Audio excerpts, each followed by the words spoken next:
Alright, okay, hi everyone. So let's talk about inverse variation today. Inverse variation says y varies inversely as x if there is some non-zero constant k such that x times y equals k or y equals k divided by x.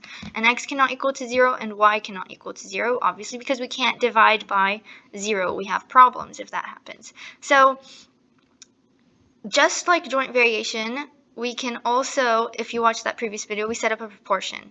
Here I can also set up a proportion because they both equal to k.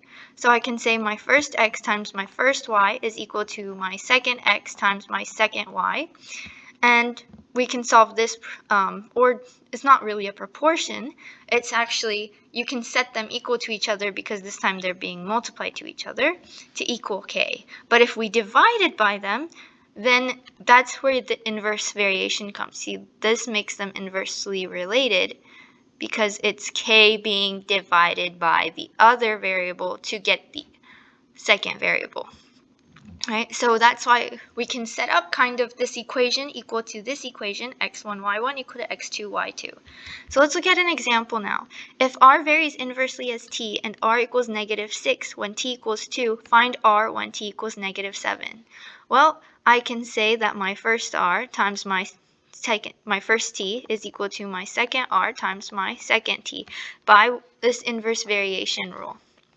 Right, because r1 t1 equals k and r2 t2 equals k. They're both going to equal the same constant value because, k is a constant. So let's go ahead and plug our values in. So our first r is -6, first t is 2, this is equal to r2, and then my second t is -7.